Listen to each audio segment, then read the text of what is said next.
So we decided we'd sit in front of the camera for a moment. We went to Baja, which was like a trip that we were anticipating for months, and if you follow us, you heard us talk about Baja for a while. That trip took a lot out of us. It was a lot of fun, and it was beautiful in a lot of ways, but we honestly wouldn't do Baja in our bus again. It was a lot of driving for not a whole lot of reward. That's of course just our opinion, but we wanted to throw that out there. And obviously we just kind of caught up on YouTube videos. Once we got back to the States, we were just kind of hanging out and taking things really slow and easy. We went north pretty quickly after returning to the States for his 30th birthday, and we both got like super sick right after. So it took a while for us to get like back into the rhythm of things. After we did finally recover, we made it to Bend, Oregon, where we kind of hung out with Tim, who we had been caravanning with for a while, and some old friends that we had made at Descend on Bend last year who live in Bend. So we got to catch up with them, and we also ended up adopting a puppy. Boone, come here. Come here. So in Bend, Oregon, there's a rescue called Street Dog Heroes, and they were the only rescue while we were in Baja that was willing to help us with stray dogs that we were finding and trying to find homes for. So I knew I definitely wanted to adopt through them, and we met Boone, what now, 2 months ago? Just about 2 months ago. We picked him up and gave him a forever home. He's keeping Kona young, as if Kona needs to be kept any younger. Kona. But yeah, so now our family is a little bigger. We named him Boone because he's from Guam, and stray dogs in Guam are called boonies, so we thought it was cute. And then, while we were in Bend, we listed our shuttle bus for sale. Oh my god, Kona! You have to be gentle. Oh my god. Okay.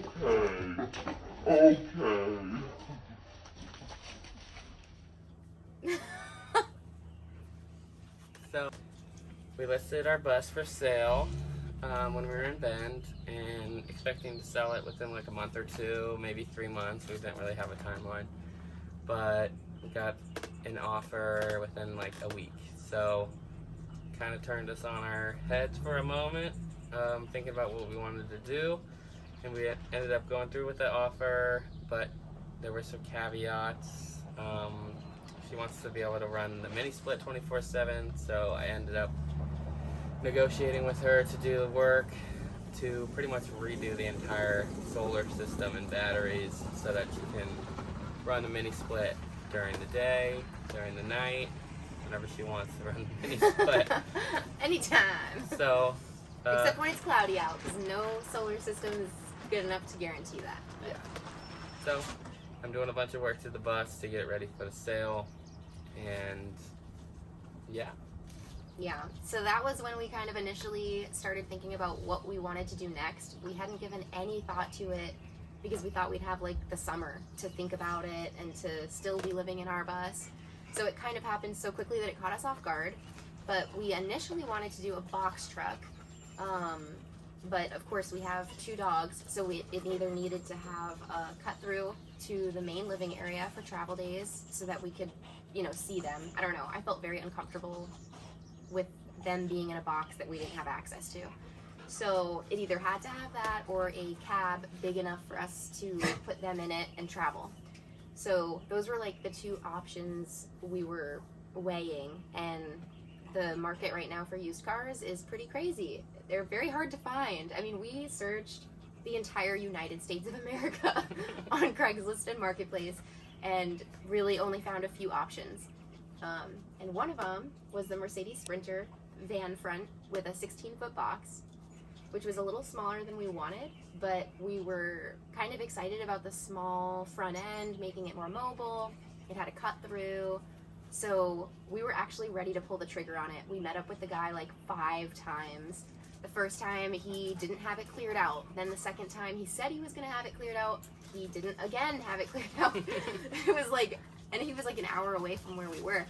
So it was this ongoing thing, and then the morning that we brought the he brought the title, and we met with him with the cash in hand. Thank goodness it was early, and we were like frazzled because our Corolla wouldn't start. But thank goodness Miles noticed a like huge diesel leak. So like moments before we signed the title. Must be over the top.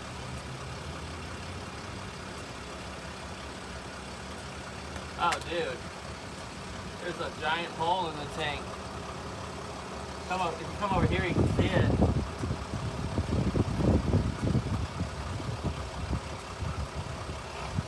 I don't know if this is what it's from, but this is your gas tank. And look. Look, it could be splashing out, but I don't know if that's a hole or a plug. You guys need to stop. It's my head. Dog life. So after the 5th time and Miles noticing the diesel leak, we decided it was probably just not meant to be. Funny enough, we're staying with our friends Vanessa and Brayden on some of their family's land.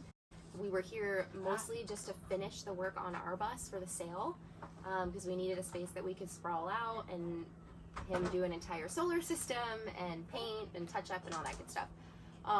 And on one of the back country roads leading here, there was just this random bus parked behind a fence. You could just see the top of it. And ever since we came here, every time we passed that bus, Miles was like, we should check that out. Like, we should probably ask about that. It wasn't for sale or anything. We saw this bus that Miles has seen a few times, and we actually got the number and called. It's just parked. You see it just hiding right there. And it's kind of like a flat nose, what we were looking for, and a little bit larger, which we were also hoping to get into when we initially decided to sell the bus.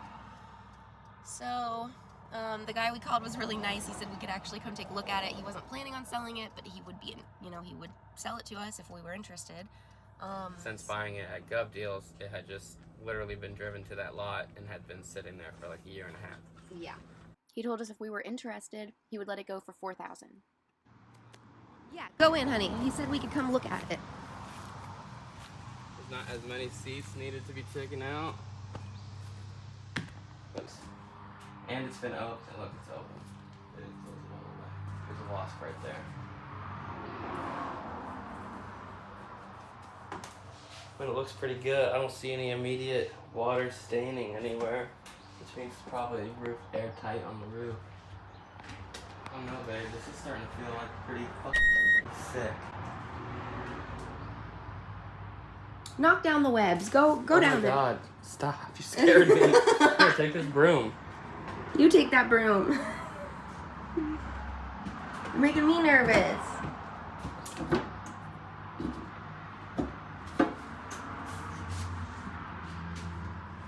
Go on now.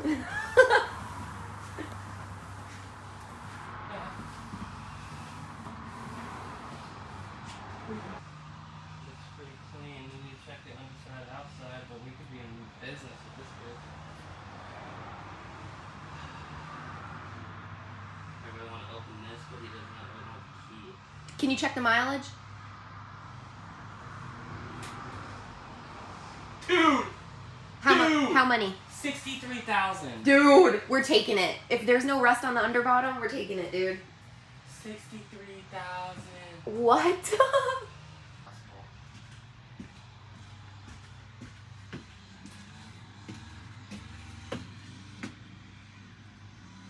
Trans temp, volts, oil, air PSI. This is looking like money, babe. And look at this. 6 inches, we'd have more than enough space. I like it. I like it a lot. I'm not gonna lie to you. Okay, so where's the mileage on here? 63,000 miles? Right there, under the miles gauge. Yeah, I see it.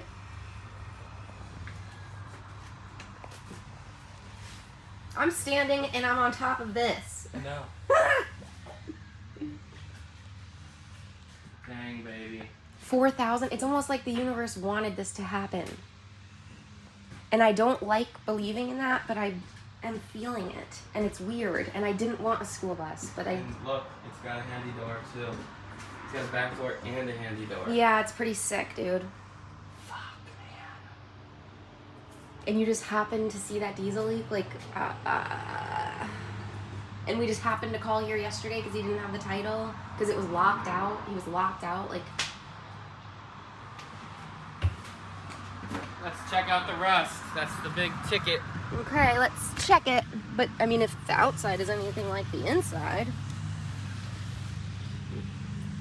Oh, dude. It's fucking mint. Fucking mint. Check the front, too. Is this home now? Oh my god, your hair. I thought it was a spider. Yeah, you're freaking me out. I hope there's not a bunch of poison ivy over here. Yeah, definitely. Tires are holding air. That's good. I mean, they definitely need new tires. Yeah. I would get new tires just with it. I really want to know the years. Figuring it out back inside. Is there a VIN? Get the VIN from inside.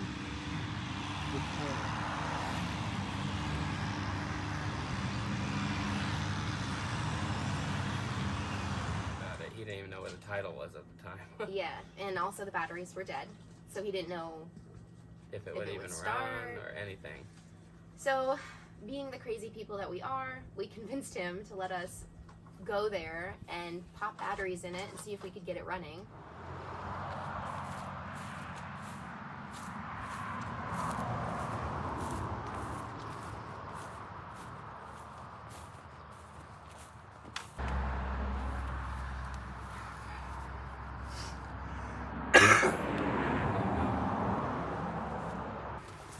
I should have paid attention a little better. Me? Me.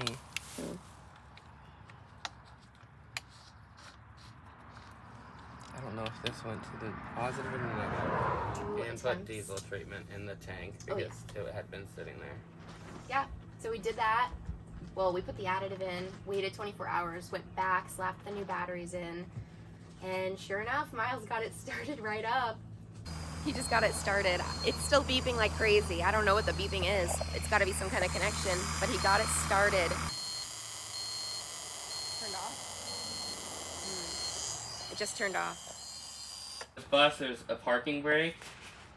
Yeah. Does your bus buzz until you release it? With a little bit of research and some calls to friends in the Buslife community, we were able to find out that it was the air pressure that we needed to build up in order to keep the engine running. So we just revved the engine a bit and let it sit, and eventually the air pressure was high enough. Yeah, so I ended up uninstalling the buzzer, but there was a period of time during my build where that shit was on. There was some buzzing, you know, we're very unfamiliar. We haven't been in a school bus, Yeah. so.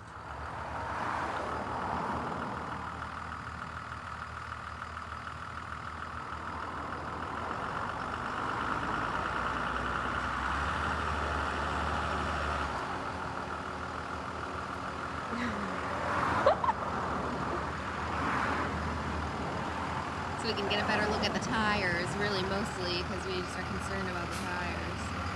Oh my god, he's never driven anything with air brakes. You look cute in that bus, babe. We just bought it. We know nothing about school buses, but we bought it. 4,000, baby, under budge. So now we get to start from the very beginning, and it's exciting and it's nerve-wracking and it's scary and it's stressful, but it's so exciting. We're gonna have so much space, but because it's a flat nose, it's not that much bigger than what we're used to driving. Mostly just the front portion, because of the school bus feel compared to the truck front that we were driving. So, very exciting.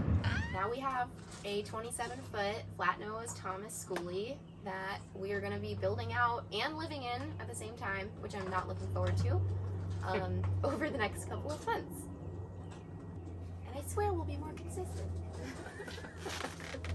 During our first build, we didn't record a whole lot of content while building, because Instagram and YouTube were so new to us. So with this build, we're really gonna try to make it as informative as possible and take you guys on, you know, this journey with us every step of the way, in hopes that it'll help anyone else who is thinking about converting a school bus.